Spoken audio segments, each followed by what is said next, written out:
Hello YouTube, and welcome to what might be a regular Minecraft Mondays thing. I originally didn't really have anything to play, so today we're doing Minecraft. We're just gonna vibe and have a good time. Other than that, if you haven't already watched my video about the whole situation, I definitely recommend doing so. But overall, we're just gonna play and see what happens.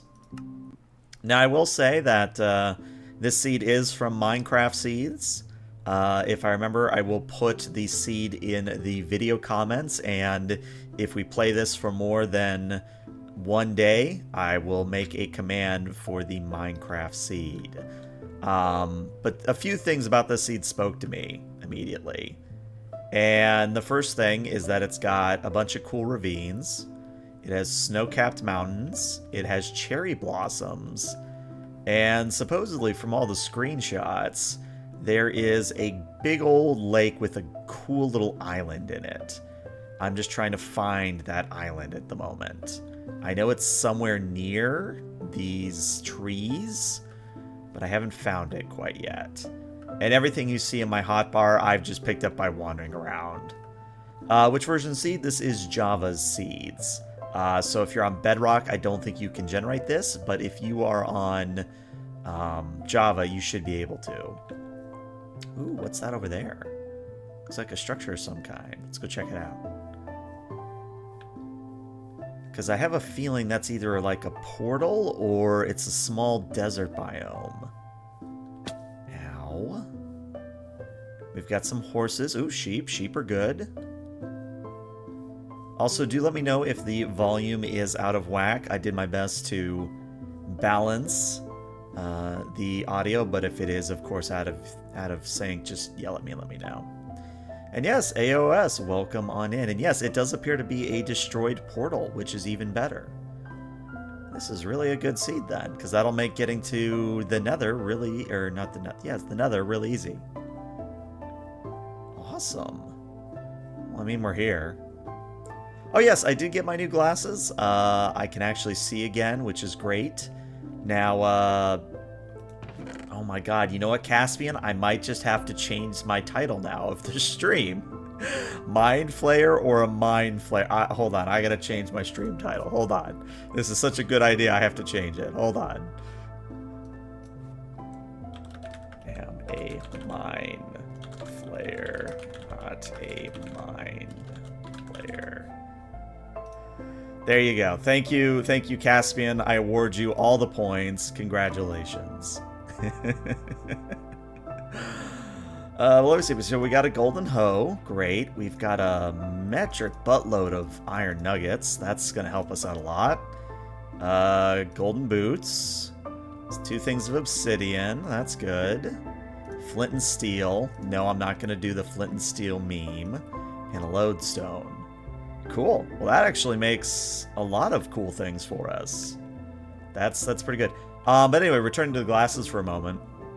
My new glasses did come in, but these are simply the temporary pair, where these are just meant to tide me over until my new glasses with the new prescription come in, and that'll probably be sometime in August, first week of August. But yeah, I can see again. I can actually do things. So even, you know, it's going to be one of those things where once my new glasses come in, I'm likely going to be keeping these as a backup anyway. And my prescription hasn't changed drastically. Like right now, I am roughly negative 2.5. Or the glasses I'm using right now are negative 2.5 and negative 2.75. So very slight astigmatism. Not ooh, bees. Nothing too drastic. And my new prescription is like negative 2.75 and 3 or negative 3 in one eye. So again, nothing drastic, but enough that, you know, I need glasses to see. Though I will tell you, the most perilous part of not being able to see was the fact that I just couldn't drive anywhere. At least not... Ooh, that has a beehive. I don't want to get rid of the beehive. Hold on. can I put the tree back? Because I don't want to get rid of the bees. Guess I'll just mine a bit from here. But it's just something where I was so blind that I legally could not drive. It was that bad. And for someone like me who doesn't leave the house, that wasn't really a huge deal. But, ooh, that's a different skin than I remember using. Huh. I'll fix that later. I wonder if I can fix that now. I wonder why I'm on this skin and not my default skin. You know what? We got time. Let's investigate. Hold on. Let's investigate. Options. Skin. That's all correct. Accessibility. Nothing there. Give me one moment. I'm going to exit the game. And I'm going to determine why we are not using my correct skin. Not that, again, it's a really big difference, but I'm just curious. Yeah, and it's one of those things where if you haven't noticed, I am running a shader pack. And it is something that, overall, it is something I haven't really added anything else. Like, usually I run Stone Block or I run Sky Block because I'm a fan of the automation stuff. But I didn't feel like playing Sky Block or Stone Block because I feel like a lot of that Stone Block and Sky Block is just waiting for the automation to kick in. So that's why we're not doing either of the blocks today. All right, single player. And let's see. There we go. My skin is what it should be. Also, Evelyn 1022. Hello, welcome on in. All right, so we have cherry planks, and of course we make the quintessential crafting table.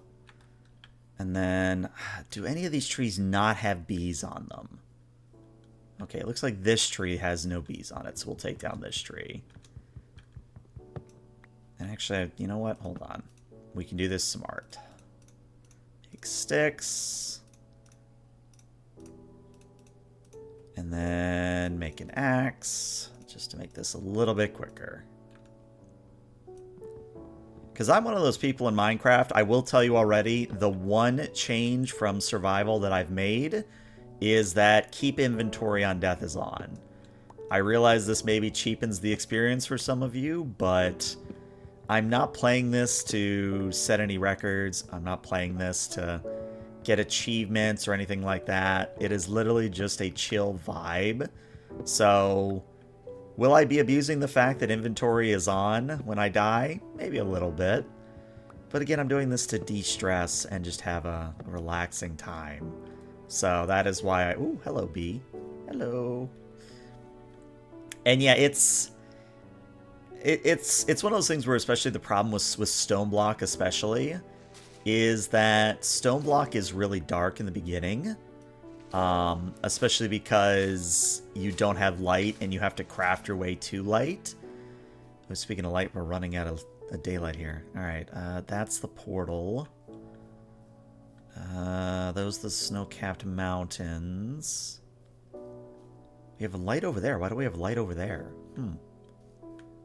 Why do we have light over there? Hold on. Are those torches of some kind?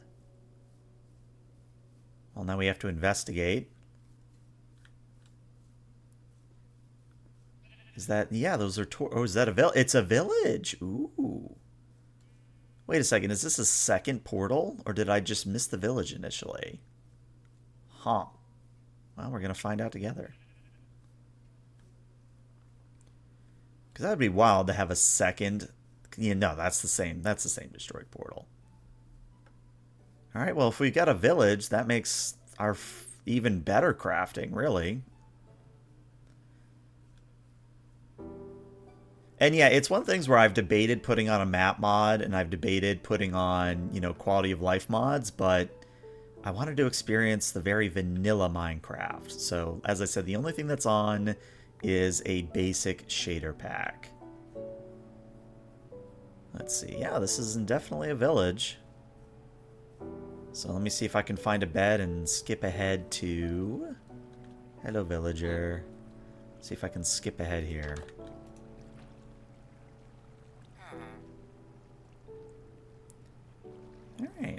Thank you, Mr. Villager, for the use of your lovely, lovely abode. Alright, so we've got some fields we can take from in a little bit. Let me see what else. Oh, there's a creeper. We're not going to go that way. And then, let me see if there's anything else that we can take while we're here. Doesn't look like it. So we have to figure out where we're building, because I still want to do it. Ooh, hold on. Are these melons? I think these are melons. These are melons. Ooh. Get melon seeds while we're at it. And then all this hay will be great for when we do horses. Ooh. Alright, are the zombies dead yet? Come on, zombie. And now I'm on fire, because of course. Not even 5 minutes into the stream, he's already committing breaking and entering. Look, I didn't break anything. The door was unlocked. They let me inside. It's fine.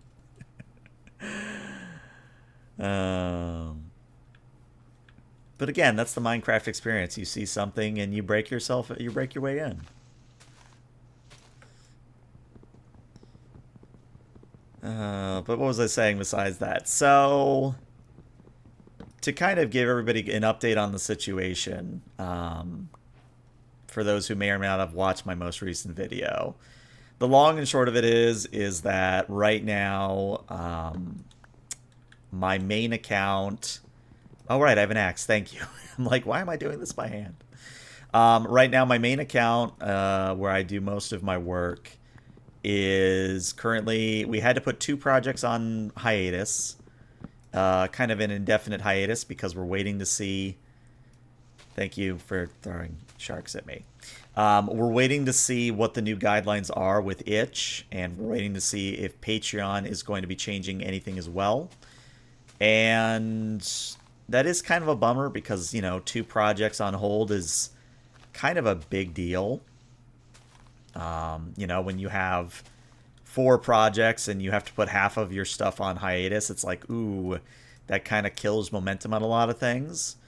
But I'm fairly confident that the projects will resume in time. It's just that right now it's very unclear how stringent the guidelines are going to be upheld, because on the surface, some of our projects are, you know, they are letter of the law, they are in compliance, is the thing. Is that right now, if you go by the literal definitions and you go by the literal letter of what the guidelines are, our projects are in compliance.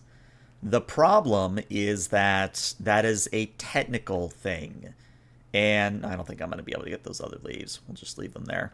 The problem is that some of the guidelines they've put out make it so that they can be twisted and provide means to otherwise keep our projects canceled, kind of a thing. Because it's one thing to... How do I say this? It's one thing to be technically compliant, and it's another... You know, I'm going to take this chest. Hold on. I'm going to take this chest. Thank you for the chest. It's one thing to be technically compliant, and it's another thing to be completely compliant. Because what I mean is that...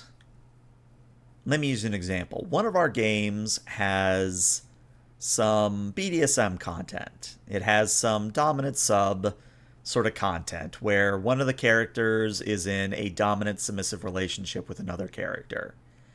And we make sure we provide consent. We make sure that the characters say that they have consented to the acts. They are willing participants in everything that goes on. And it is meant to be a...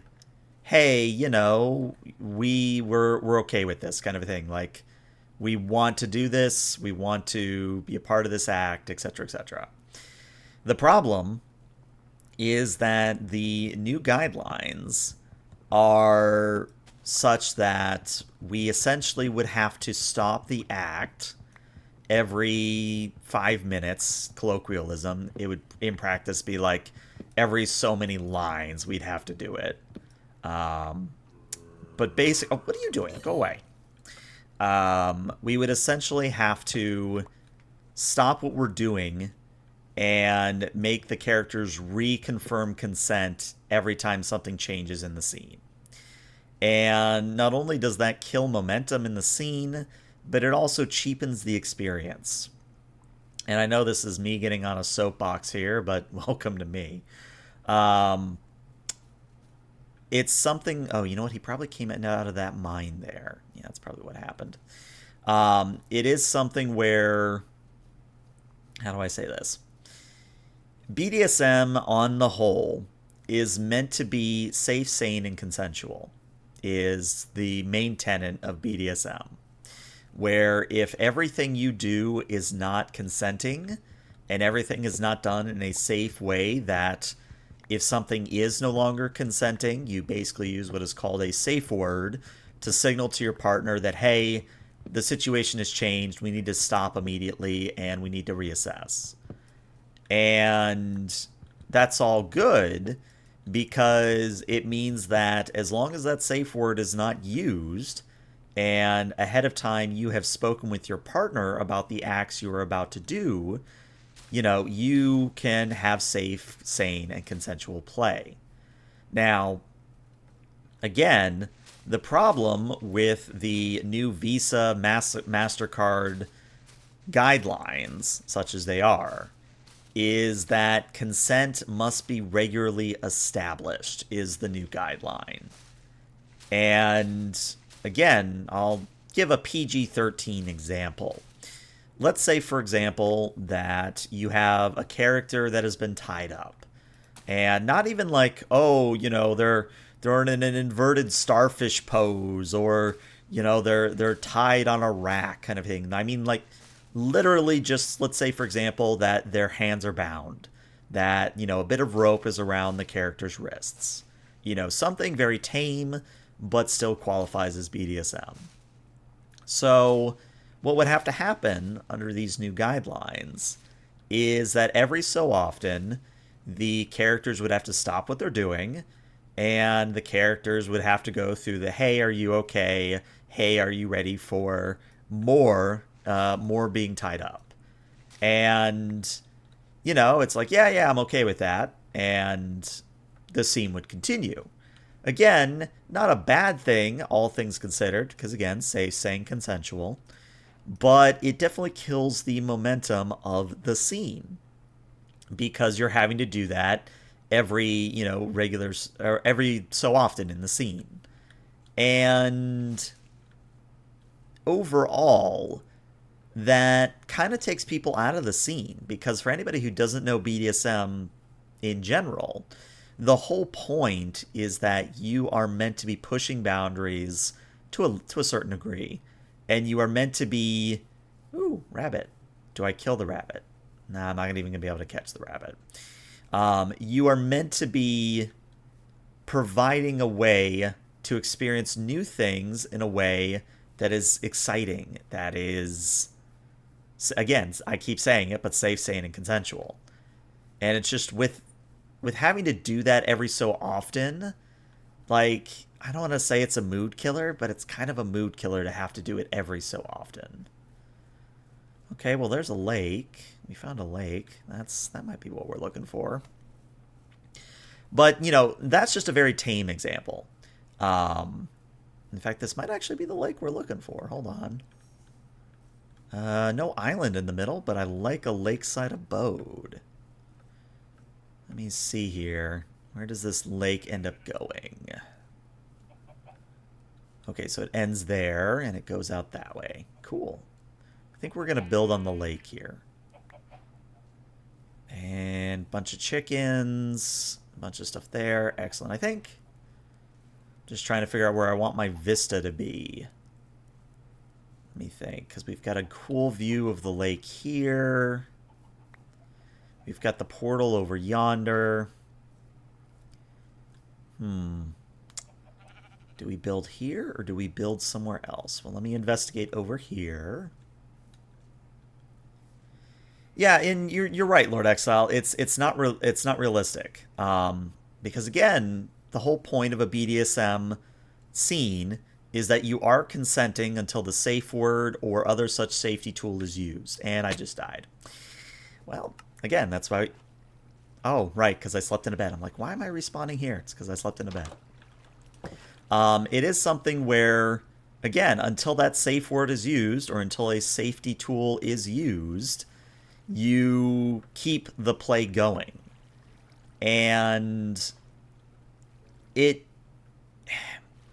doesn't cheapen the experience, because I don't think you can truly cheapen the experience unless you're doing something completely wrong. But again, having to regularly do it to the point of, all right, no bed in here. Having to do it to the point of doing it every so often, to the point it's immersion breaking, it just is... it breaks it so much. And it is just so unrealistic that it's not even worth doing the BDSM, you know, to be put a fine point on it. It's quite literally, well, if I can bash on Twilight and if I can bash on what's the other one? 50 Shades of Grey, for example. You know, 50 Shades of Grey is what the hell are you? Well, you're some kind of chicken. 50 Shades of Grey is what people think BDSM is when, you know, when somebody says, oh, BDSM, they think, oh, you must mean 50 Shades of Grey. There's a lot wrong with 50 Shades of Grey, but it's not meant as a... how do I say this? It's not meant as a good example of what BDSM is. It's a very silly example of what BDSM is maybe a better way to put it. And yeah, no, Twilight started, or maybe I have it backwards. It's either 50 Shades started as a Twilight fanfic, or it's the reverse. I forget which one it is. But yeah, the two are linked. Like 50 Shades and Twilight, they're one inspired or one was the base for another. And yeah, Evil Intent, you're not wrong in that this is all just sort of a slippery slope, because Visa and MasterCard are imposing these guidelines, but we also now have the Online Safety Act in the UK, which basically means you have to provide age verification to any site that hosts R18 content. And, you know, there's arguments that, you know, if you're doing R18 stuff, that you obviously don't want kids to be able to access that information. But the problem is that the age verification systems are essentially creating a database of people and tying real-life screen names, or tying screen names to real-life identities. And as we saw very recently in the news with the T app, or for anybody who doesn't know, there's basically I'm not 100% sure, but there was a website where women, verified women, so you'd have to prove that you're a woman. If you are a woman, you could talk about men and do things in a gender-exclusive space. And the issue with that isn't the fact that that happened. In fact, you know what? If you want to have a space like that, go for it. The problem is that their verification database was released to the public because of bad coding practices. Ooh, lava and water. Ooh, and iron. Ooh, and glowstone. Ooh. I love this seed. I still don't know where I'm building, but I love this seed so far. What was I saying? Yes. So the T app got, you could call it hacked, but looking at what was available, the T app just had bad storage practices. But the point being is that, you know, tens of thousands of women's identities are now released into the wild because of this quote-unquote hack. Now, imagine that extended to a not safe for work. Also, Techno, hello. Imagine that it now extended to a not safe for work database where the users of an age verification database have their identities linked and have their screen name identities linked. And not only does that kill privacy, but it has a very chilling effect on the things you do online. Because it's one thing to have what I have, where I have a safe for work and a not safe for work separate account. But under these new rules, if I was in the United Kingdom, that I would now have to provide my identity more so than I already have to continue doing the work that I was doing. And, you know, there are some states, and I think Texas is a good example. There are some states that have similar, you must verify that you are of age to access not safe for work stuff. There's states like Texas, there's states like Virginia. There's a handful of states that have already implemented similar laws. But what happens is, instead of complying with these guidelines, what has happened is a lot of these not safe for work websites have straight up just stopped the traffic from those states.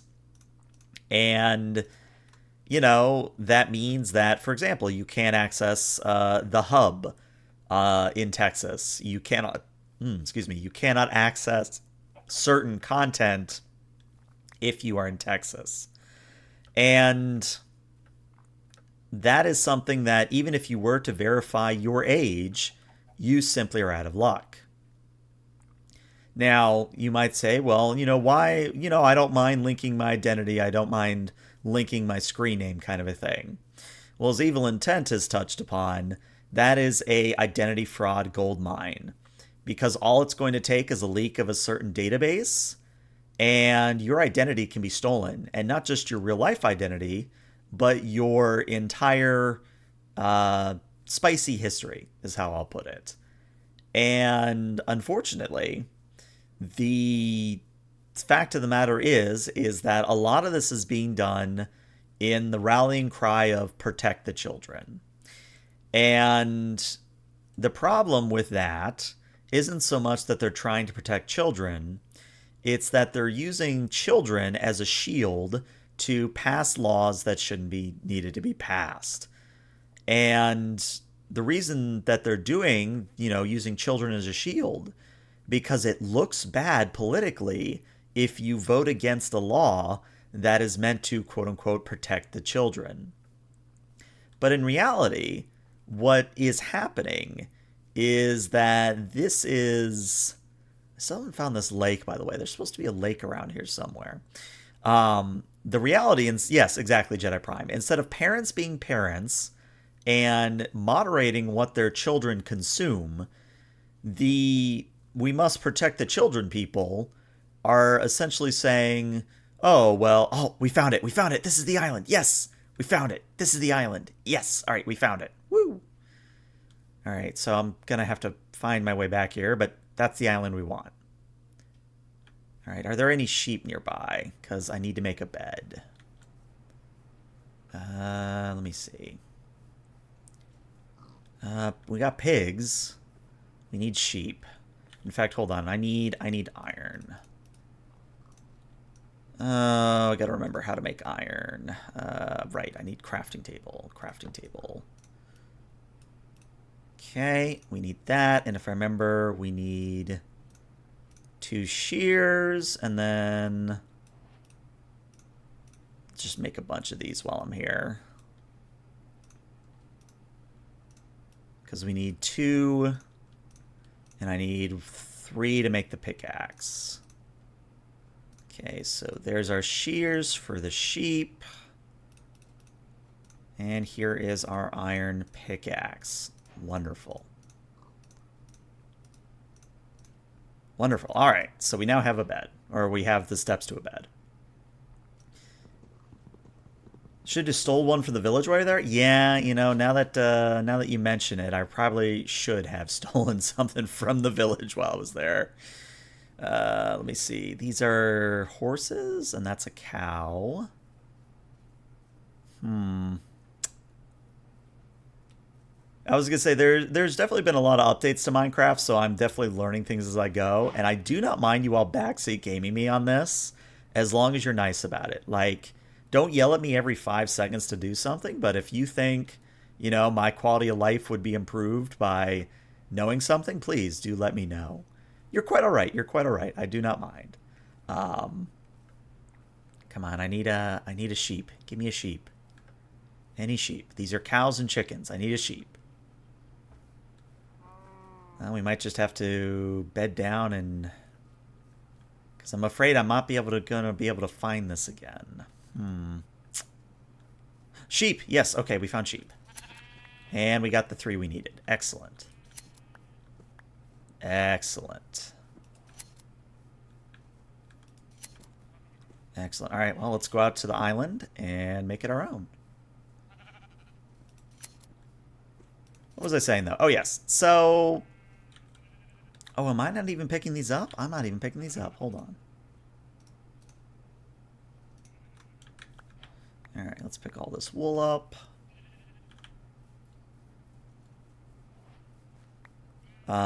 Yes, about the safety of the children stuff. So it's one thing to protect the children, but it's another thing entirely to punish everybody because a few bad parents can't moderate their children. And unfortunately, there are similar laws that are in Congress in, you know, various places of the world that are getting ready to do the UK Online Safety Act in America and a few other countries. And, ooh, that's a creeper. Well, you know what? I think what we're going to do, we're just gonna build into the mountain.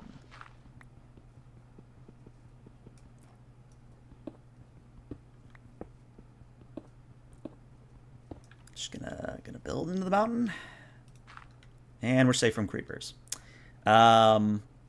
It's something where overall, you know, this is just a case of parents not wanting to parent kind of a thing. And let me just throw everything in the chest while we're here. It's just, it annoys me because it's a bad, yeah, exactly. It's a bad faith argument, Techno. Because once you start censoring not safe for work content, the argument then becomes, well, what is not safe for work content? What does that entail? And the problem with that is it's a very slippery slope where, okay, yeah, sure, today it's, oh, you know, I don't want people to see BDSM content, or, oh, I don't want, you know, children to see sexually explicit themes. Well, the problem with that is that who decides what sexually explicit means? Does that mean that, for example, does that mean, how to say this? Does that mean that, you know, LGBTQIA content is considered obscene? Does that mean that, you know, something as basic as discussing LGBTQIA content is obscene? Does that mean anything related to sexual content in general? Is that now obscene? And it becomes a very watered down, yeah, and actually Evil Intent, that's where I was going to go with this, is that the same people who are trying to get rid of, you know, explicit games on itch and Steam and all that, those very same people are going after games like Detroit Become Human. And the reason they're going after Detroit Become Human is because of things like how do I say this? There is a strong undercurrent of child abuse in Detroit Become Human, but it's done in a way that furthers the narrative. It's not particularly graphic. It is not otherwise... Oh, hold on. Nope, shut up, phone. It is not otherwise done in a way that is meant to make you glorify the, child abuse content that is in the game. But it's definitely done in a way that is respectful and it makes you think. But the problem is that, unfortunately, the people going after this now want to ban Detroit Become Human because they don't like the fact that there's child abuse in it. But at the same time, they're also going against games because of, like GTA, for example. They're going after games like GTA for the same reasons. And, I mean, I don't have to tell you this because I think everybody else knows this already. But going after GTA would be the stupidest thing these groups could do. Because there's already a large amount of not so great, viewing of these entities. Let's clean this up a little bit. Hold on. This is going to be our home away from home for a little bit. So let's put some dirt here. Put some torches down, and we're good to go. Because this is where we're going to be basing our base out of. They corrected the bed suffocation problem. Yeah, they've done that for a while, but this is kind of claustrophobic. So let's fix this, actually. Let's fix this a little bit.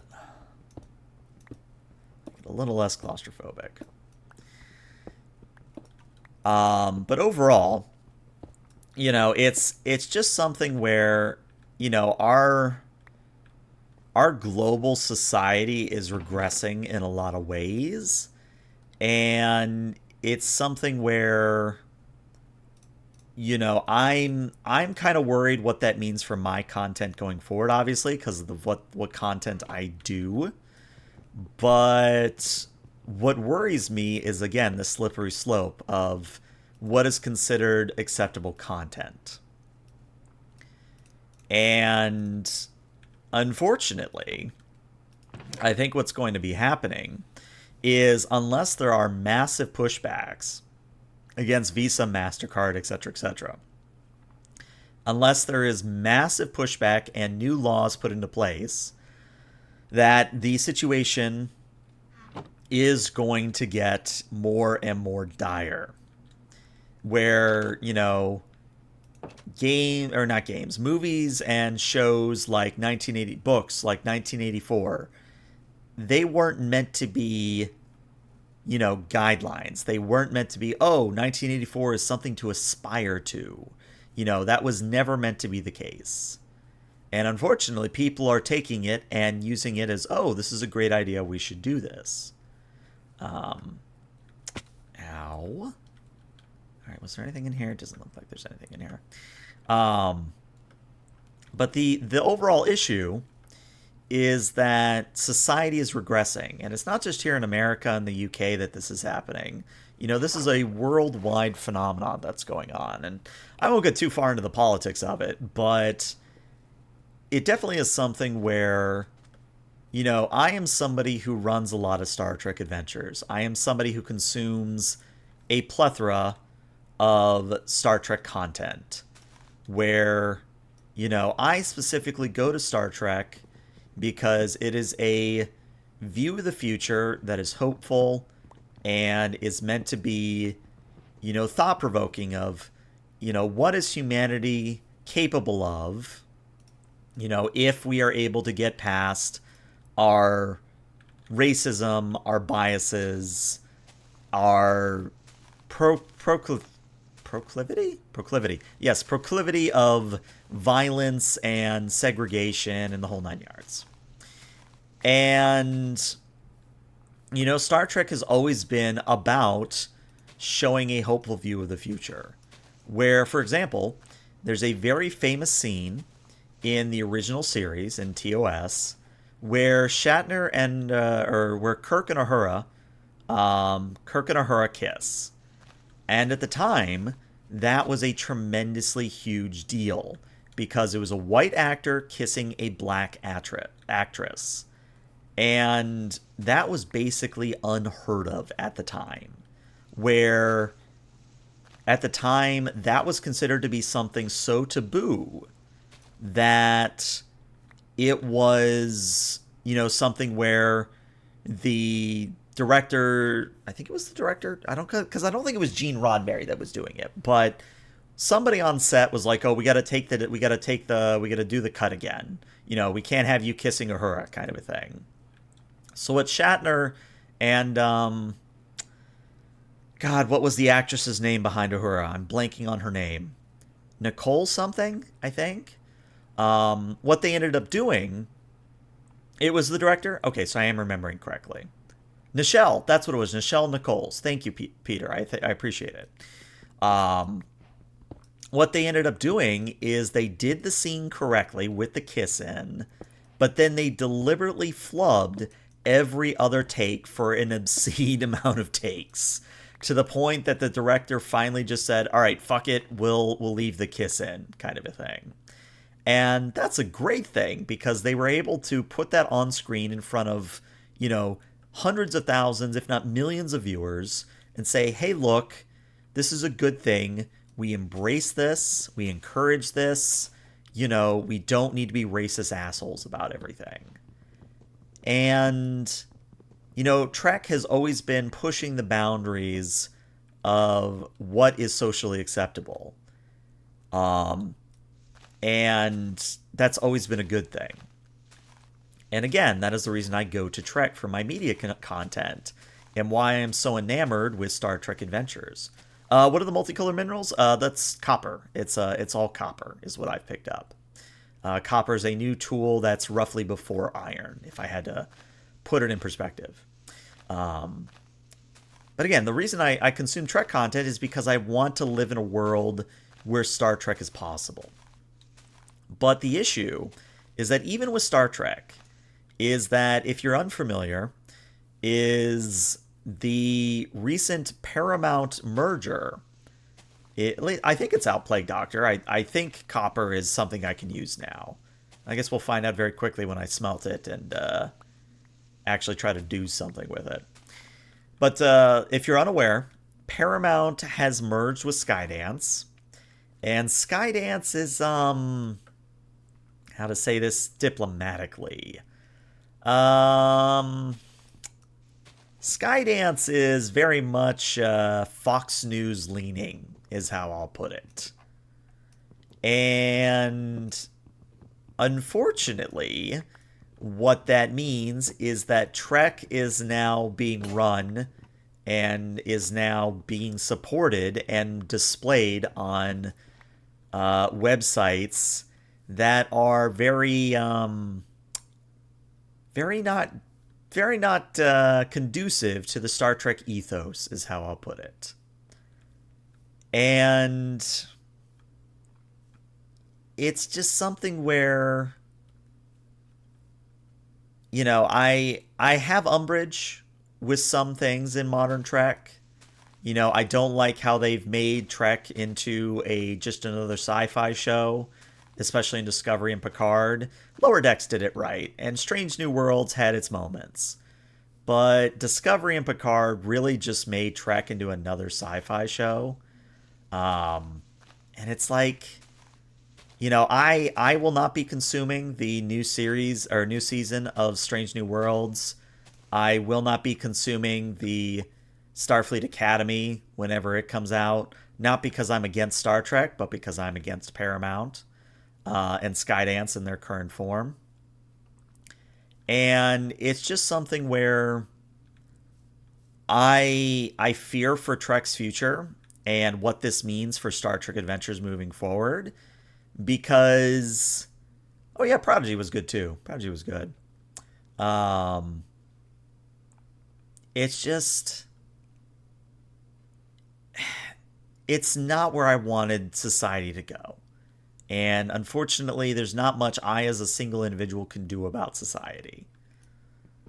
But, these are the strange times we live in. And I think the saying is, may you live in more interesting times. That has become a curse, unfortunately, where I kind of wish that we lived in less interesting times, to put a point on it. But let me read Techno's comment here. But they had calls about it from angry parents not wanting to subject their children to LGBT content. The guy on the phone says you'd be happier if they kill each other in a gunfight, to which the parent says yes. I don't think the problem isn't the show, it's you as a parent. Yes. So that was something I was going to mention earlier before I got sidetracked is, when it comes to the LGBTQIA content, people are tremendously more comfortable and accepting of things like murder and things like and violent themes, basically, than they are of, two gay people holding hands, two men holding hands, two women holding hands, two non-binary holding hands. Even the concept of non-binary is so horrifying to some people that they want to censor it for everybody. And it just, again, the world is regressing in ways that a lot of bad things are going to get worse before they get better, unfortunately. And yeah, and returning to what Evil Intent just said, old Trek was very thought-provoking. Old Trek was very much a, hey, I want to, explore this concept. I want to... Oh, hi, kitty. Hi. Hi. Everybody say hello to Luna. Luna is here. Luna, my cat. Hello, Luna. But, old Trek was very thought-provoking and very much, where do we go from here? What do we do to... what do we do in this situation in the context of Star Trek? New Trek, Lower Decks did it. Strange New Worlds did it to some degree. And overall, Prodigy did it to a very good degree. I really liked Prodigy, because Prodigy was good too. But on the whole, we're not going to get the same thought-provoking content from Star Trek moving forward. Because, again, the showrunners are now the same people running Skydance, which, again, is very much a very right-leaning organization. So, I guess I'm very much concerned what this means for... not just Trek moving forward, but for media moving forward. And yeah, I guess Evil Intent, you've kind of beaten me to the punch there. We're going to be seeing media that is no longer, let's explore an issue, let's start a conversation about it.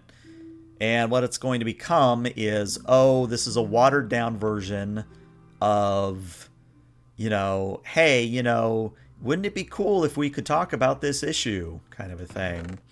And instead it's going to be, here's an issue, we can talk about it very briefly, but we can't really dive into the issue.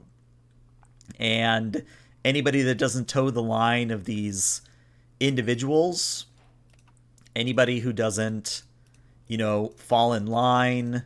Oh, maybe we don't have Copper Tools. Hold on. Maybe Copper Tools isn't in. Huh. Yeah, I guess all we can really make are a few copper things. Huh. Well, I guess that means no copper stuff. Can I make a lightning rod? I can. Alright, well, I'll make a lightning rod, because I can. Alright, so I got a lightning rod now. Yay. I know there's things you can do with a lightning rod. I don't know what to do with the lightning rod, but we have one. That's exciting. But yeah, it's just... I am worried where media is going to go in a hole, because not just because I'm out of I'm essentially going to be out of work if things don't improve on the whole, spicy side of things. But it's at the point where,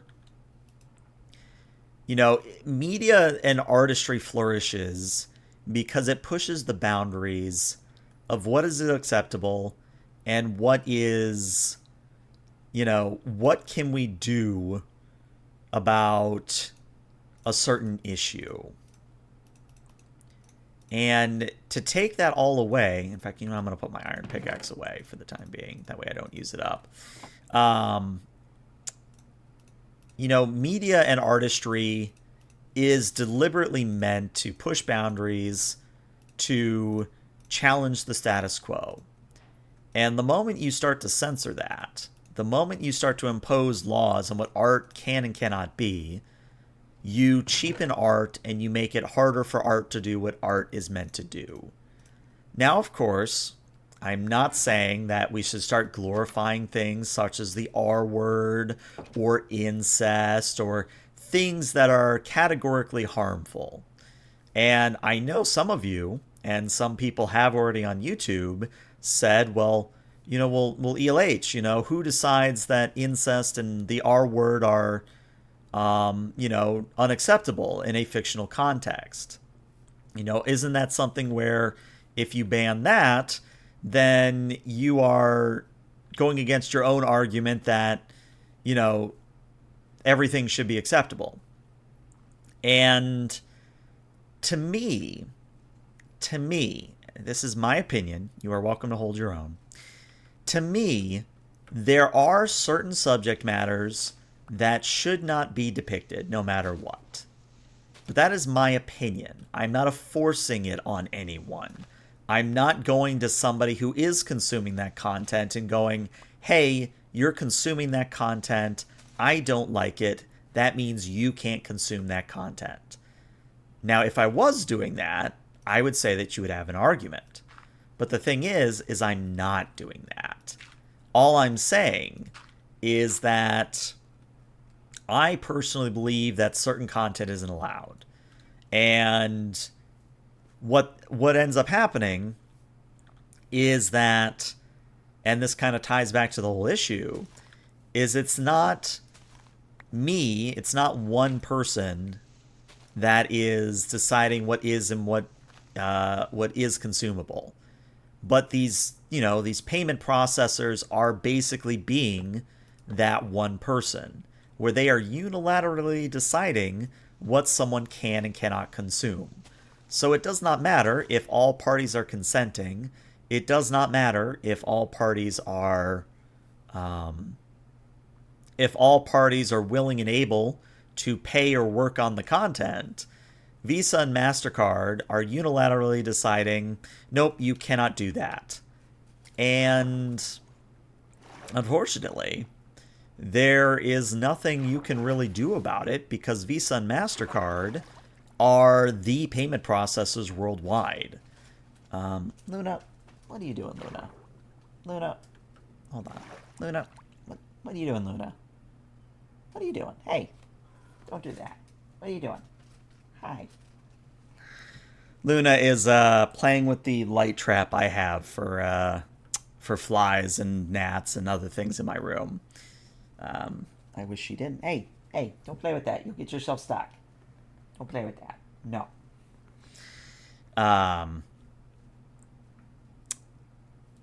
But where was I going with that before Luna interrupted me? Ah, right. So, shows like...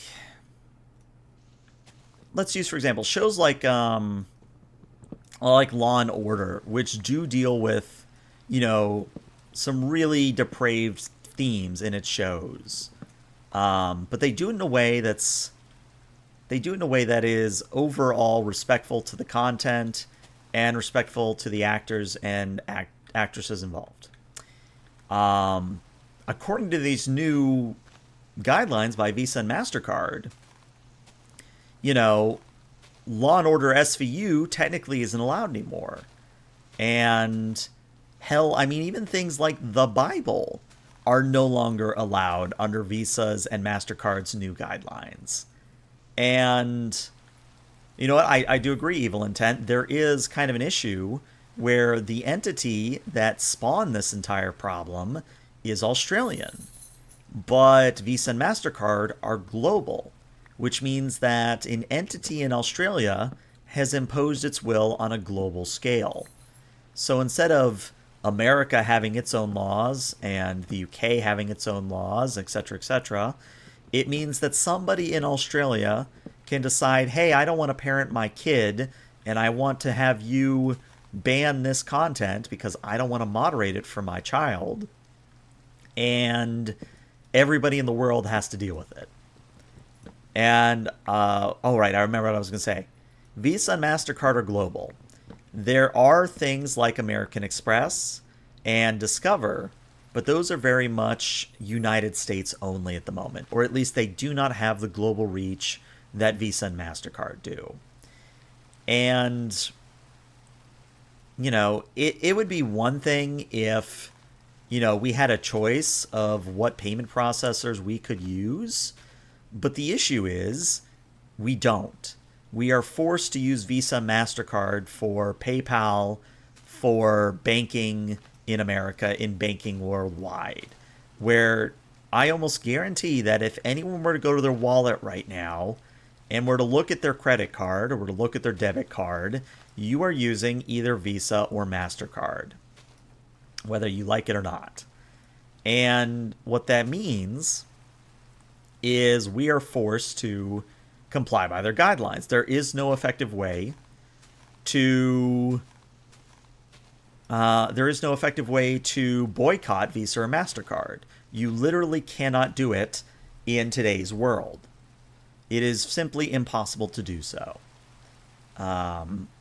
So it's, you know, maybe I should make a shovel. Maybe a shovel would be a little bit easier. It simply is impossible to boycott Visa and MasterCard. And unfortunately, what that means is that we are beholden to Visa and MasterCard's whims.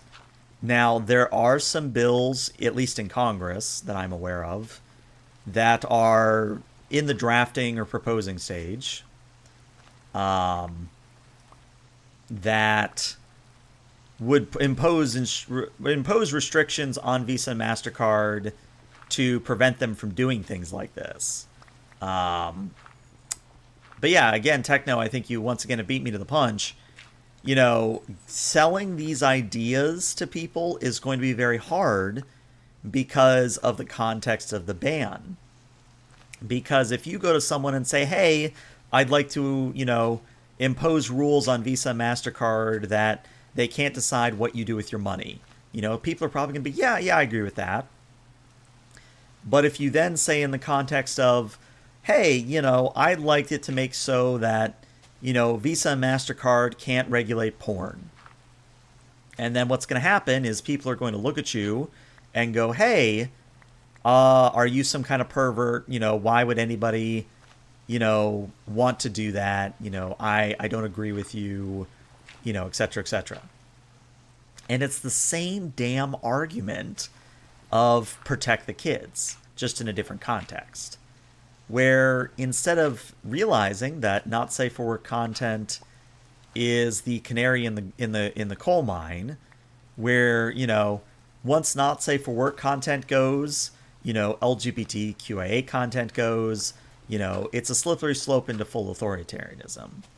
Unfortunately, people are, and maybe also rightfully so, people are not willing to put their lives on the line to protect not safe for work content. And I get that. I understand that. I implicitly understand that. Yeah, I need to make a shovel to make this easier. What, Luna? What? Hi. What is it, Luna? Luna, what is it? Hi. What is it? Hi. Hello, everybody say hi to Lulu. Hi, Lulu. Hi, Luna. Oh, you know what? All right, give me a moment. Let me dig myself into a mountain here. I know what Luna wants. Her food bowl is not full. Give me one moment. I'll be right back.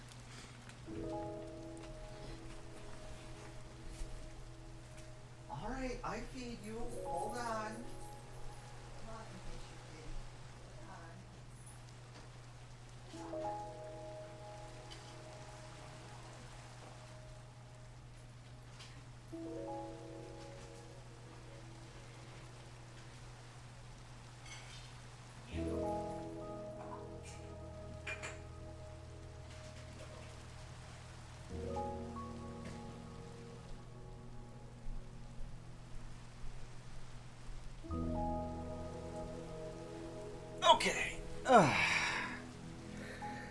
Alright.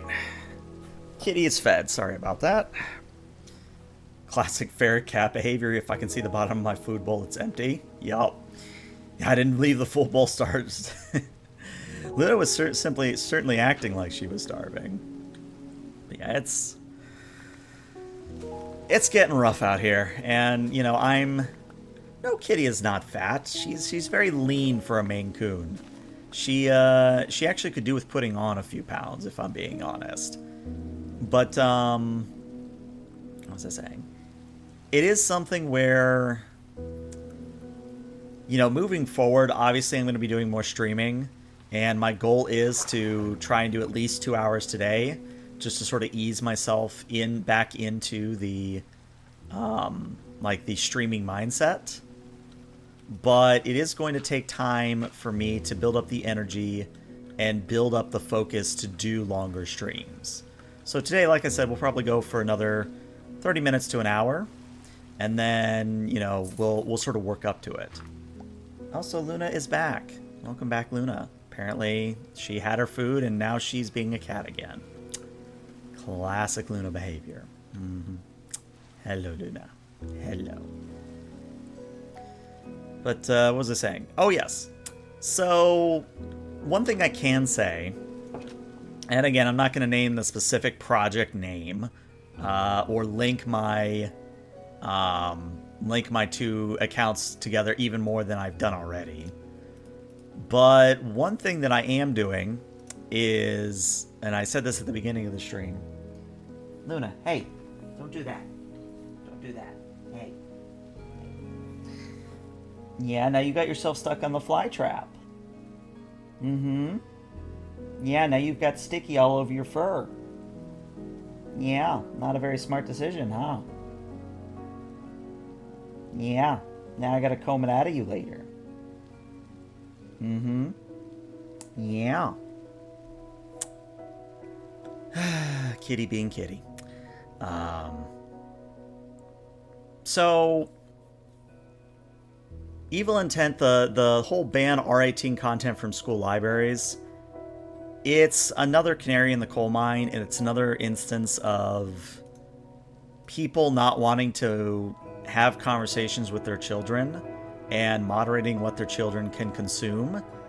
It's not the library's fault that, you know, there's mature themes in some books. In fact, you know, I would count mature themes as book as art to some degree. In fact, not to some degree, to full degree. What am I saying? Where it is something where art being art, you know, if you tell somebody you can't write something, but then you start banning because it's adjacent to it, or how to put this in another way.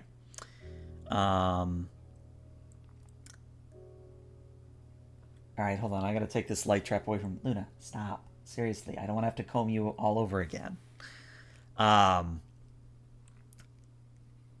You know, not safe for work is a slippery slope. Banning books is a slippery slope, is how I'll put it. And it frustrates me because, you know, if you're consenting and you're knowledgeable and, you know, you're being safe about it, what does it matter what you're consuming at the end of the day? Like, why are some people so uptight and so unwilling to parent and so unwilling to, you know, accept responsibility that they're like, oh, you know, I guess you across the entire world can't consume this content. And it just frustrates me. Because it's not just in American schools where they're banning books. As far as I'm aware, it's taking place in public libraries all over the place. And for example, my books, my Xeno Steps and Abyssal Unknown, anybody who's read it knows that there's definitely no sexual themes or, you know, anything that would violate some sanctity guideline on Amazon. But the problem is they include LGBTQIA content, where in Xeno Steps there are non-binary characters. In Xeno Steps, there are same-sex relationships. In Abyssal Unknown, she is Arrow Ace. The main character is Arrow Ace. And there's also mention of further lesbian relationships in some of the other characters. And I never go into explicit detail about these things. And I never, push it in the viewer's face. It's a very casual mention that's like, oh, and I'm going to go do so-and-so with so-and-so kind of a thing. But, yeah, she's a they're all mermaids in Abyssal Unknown. They're all cyborg mermaids, but it's just something where, because it includes LGBTQIA content, it is now considered to be obscene. And I hope that makes sense to people. What I'm trying to say here is, it's a very slippery slope once you decide that, not safe for work goes, because once again, and I feel like we're circling, for which I apologize for anybody who might be watching this on YouTube or live, but the moment you start deciding, what someone can and cannot do, it's a very short walk into full-on 1984, full-on authoritarianism, full-on thought police vibes. And there's not a whole lot of that people can do about it as individuals. Now, as groups of people, we can do some things. We can, contact our representatives en masse. We can, fill out petitions. We can ask entities like the ACLU to talk to MasterCard on our behalf. We can do all these things. But it frustrates me that we are there as a global society once more. And, I used to believe that, we would get to Star Trek one day, but at the rate we're going, I don't even think we're going to get to 2026 at the rate we're going. It's that bad. And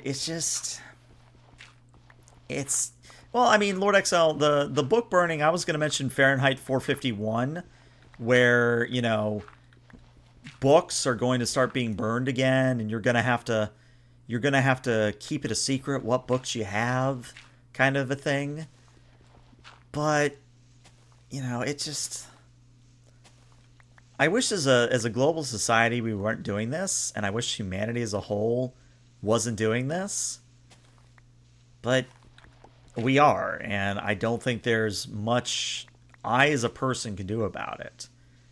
Now, there is some things I can do. For example, I am planning on a new Safe for Work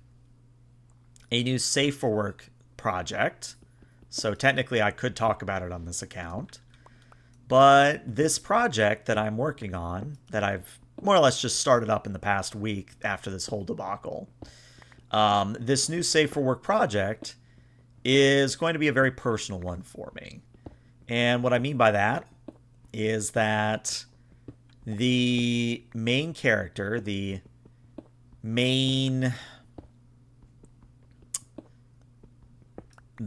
sort of interest, the main, not POV, but the main character that, you get the story from. They are going to be a creative. They are going to be struggling with imposter syndrome. They are going to be struggling with a lot of the things I struggle with.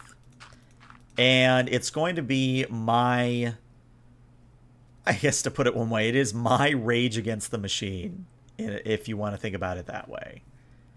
And, it's going to be very personal. It's going to be something where I'm not even sure if what I have in mind is going to really hit, but I'm going to write it anyway.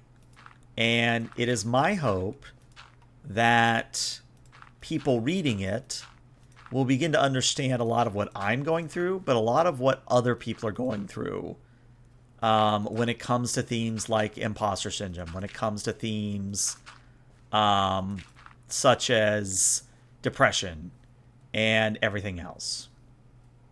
And we'll see what happens, because it is something I'm developing and I've just started development on, but I have very high hopes for. And yeah, for places like Texas, there, Dust Carter, for places like Texas, they claim to be, one of the greatest states, quote unquote, and they're quote unquote better than California. But in a lot of regards, they are regressing as a society. And, to anybody who lives in Texas and doesn't agree with what a majority of Texas wants, I guess you just have to kind of suck up and deal with it, because you're in Texas. There's not much you can do about it. And yeah, so to talk about an evil intent, to talk about that, to talk about it. So, it's one thing to realize that, imposter syndrome is, everybody's an imposter. Everybody isn't really knowledgeable in what they're doing. They're just doing the best with what knowledge and tools they have available. That is a cognitive behavioral therapy mindset to take about it. And is how I have been encouraged in the past to think about it.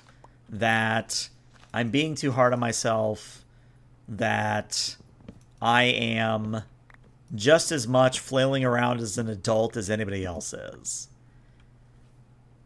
And the problem with that, and the reason I love games like, Vampire Therapist so much, is because, not because it makes me think and because it talks about some difficult themes, is because it lets others understand what some of us are going through. And it allows, people to understand, well, what does it mean to be obsessed with content creation, or Medi, if anybody remembers Medi from Vampire Therapist. What does it mean to, be smart but have to have two sides of yourself, aka Dr. Drain, and Lord Lurid, as he was known. And it does this in so many respectful ways that, that's why I love Vampire Therapist as a whole. But my goal for this new project is to be that thought-provoking and that much of a hard-hitting, is hard-hitting the word I want? A hard-hitting sort of story. Yeah. And no, Caspian, that is the quote to use. Imagine how stupid the average person is, and then remember half of them are dumber than that. That's basically the thing to use, because it is true. The average IQ, is somewhat, but you have to realize that most people aren't even meeting the average IQ anymore. So, it's just, it's a thing. It's a thing, unfortunately. And, it's not like we can just snap our fingers overnight and, oh, look, we now have better IQ. Like, that's not something we can do. But, it's just, it is what it is. And I feel like it is what it is like the ultimate coping tool. But, there's only so much you can rationalize and so much you can talk about before you finally just have to throw up your hands and go, well, I've done everything I can do. Which, is a very important thing to realize for some people, that you can't fix everything on your own. And yeah, it is something to consider. You also have things like AI and making it so people lose their critical thinking skills because of AI and the whole, the whole 9 yards. I'm going to put a cherry sapling out there while I remember. But it's just, it's something where, we never really have evolved past our caveman mindset, and we never really realized how much reliant on technology we could get until it happened. And it's just, I don't know, I would be surprised, and I know this is doomerism of me, and I know this is nihilistic of me, I would be very surprised if we got to 2026 at the rate we're going. Now, we might still exist in 2026, but will we exist as a society in 2026? Who knows at this point? And yeah, it is something where, you know, some people are like, oh, well, you know, we have to reset everything. We have to start all over. I mean, to some degree, yeah, we kind of have to at this point. Where the systems that were in place, the systems that were regulating a lot of things that would prevent these sorts of things, they're broken. And they will continue to be broken until we do something about it. But, you know, there's only so much we can do, really. But yeah, we've got AI, yeah, and Evil Intent said it. You know, we have AI that is making critical thinking a hard thing to sell to people. We have things like TikTok that are killing attention spans, and social media making it worse for people to be people. And it's overall, you know, we're going to have to change as a global society moving forward, and it's not going to be pretty. You know, it's not something that's going to be bloodless, unfortunately. I think is the most PG-13 way to say it. Is we are not going to be able to change as a society until something grave happens. And I think that's all I can really say in that regard without violating Amazon and Twitch TOS. But it is something where, you know, until people literally, and to be dramatic about it, until people throw off the chains or until we break out into World War III, nothing really much is going to change. And that is the sad fact about it, unfortunately. Where was that ravine, by the way? There was a ravine I was going to go explore. Was it? Where was it? Ah, it was over there. Okay, let's go over there. You know, it just... We need another depression. We need another world war. We need something so dramatically affecting people and so polarizing, so dramatically polarizing where, you know, you can't really ignore what's going on anymore, is how I'll put it. And that doesn't look like there's much in here, actually. Ooh, there's lava over, or there's magma over there. Ooh. Well, let's mine over there, see what that's all about. Ooh, and copper. Not that we really need copper for anything. Let's see, because these magma blocks will make it for, is that all that's in here? Kind of looks like that's all that's in here. Yeah, I think that's all that's in here. Okay. But yeah, it's just something where the old guard has to go at some point. And ooh, a traveling trader. Hello. Hello. Hello. Come here, I wish to see your wares. Well, I don't have any emeralds, but that is very exciting. Thank you, Wandering Trader. Thank you. But it's going to take something galvanizing. Something will have to galvanize our society into changing. And like I said, my guess is 2026. But I guess we're all in for the same ride. We'll find out together. And yeah, you're not wrong, Techno, where, you know, the old guard going, you know, only fixes part of the problem. Hate is very generational. And to use a certain country, for example, what's happening in Gaza right now, what's happening in Palestine, the children that are growing up in that environment are not going to let go of that hate. They will never let go of that hate. That hate that they are experiencing is generational. And it will be something that will persist through my lifetime. through probably all of our lifetime, if not longer. And it is something where, you know, even if the old guard dies out in that regard on both sides of the issue, you're going to have children that grew up in those hate-filled environments. And unless they do what I did, where I literally woke the fuck up and realized that I was a shitty person with shitty beliefs and actively tried to be a better person, you know, the cycle of hate's just going to continue.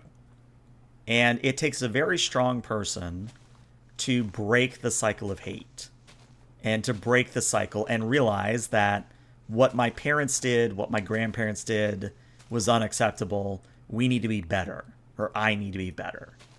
It takes a very strong individual to realize and stick to that. And unfortunately, because of things like AI, because of things like TikTok, because of things like social media, my worry is that children these days, and this is probably old man yells at cloud, for which I apologize, you know, it's become not so much let me think for myself as it is let me do and think. Oh, there's a Ravine. Hello. Hello, Ravine. Hello. It's very much a, what am I being told to think by these influencers? What is it the influencers want me to think at this point? And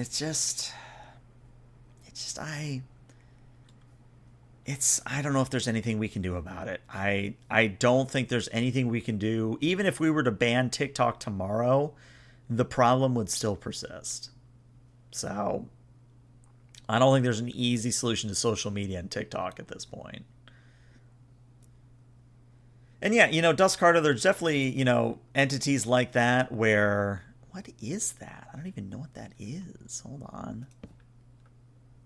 Let me light this up so nobody drops on my head. By the way, very good seed. I'm definitely going to put this seed in the comments because we're going to have fun with this seed as we explore it more. But it's just, a lot of people, at least in the millennial group, and I'm a millennial, you know, a lot of us were like, we grew up in very good times, but we also have now grown up in the most interesting times of our society. So it's like, you know, it's just, it's very polarizing. And yeah, it's the, you know, as we fight to make a new normal and as we fight to make, you know, society a better place, you know, there's going to be people resisting that change no matter what we do. And it's a matter of making it so that these people resisting the change aren't holding society back as a whole. But, you know, that is a very hard thing to determine. And yeah, Techno, you're not wrong, and I completely agree with you. Today's news cycle, today's world news cycle is literally designed as a 24-hour rage farming machine where you are, if you are not tuned to the news 24/7, being enraged or being disgusted or see you later, Caspian. We're probably going to finish up here soon. If you are not glued to the TV screen 24/7, you know, these networks are crying and losing money, kind of a thing. And unfortunately, what that means is that this has become, to borrow a 1984 example for a moment, is that these news organizations have become the 5 minutes of hate, where basically there's this concept in 1984 that, you know, for, you know, 5 minutes a day, you feel an intense hatred towards somebody or something else. And it was something everybody in society participated in. And it is something that the 5 minutes of hate has become the always on hate, unfortunately. Ooh, I think that's a rare squid down there. I don't have the tools to kill it, but that's a rare squid. Um, and it's something where I wish we had the tools to confront and deal with the 5 minutes of hate becoming a global phenomenon. But yeah, hey, a bat. Hi, bat. How you doing, Mr. Bat? Um, there's not much we can really do about it, unfortunately. We would have to globally reset society at this point because of how prevalent social media is. And there is no easy way to go about that, unfortunately. But yeah. But yeah, and I know I've said this like 1,000 times already, but it is what it is, unfortunately. And evil intent, you're not wrong. It's one thing for society to support LGBT QA people for the week of June, and then the moment June's gone, all of it goes out the window. Performative support, as I like to call it. And it's just, why don't we just support them year round, kind of a thing. But yeah. All right, well, I think this is where we're going to call Minecraft Monday for the time being. I did enjoy Minecrafting with you all. And YouTube, hopefully you are seeing this. I don't think I have to really do any editing. You all can just live with the cameo of Luna in the background. But thank you much for tuning in, YouTube. I'll see you in the future. Have a good one, YouTube. Bye-bye.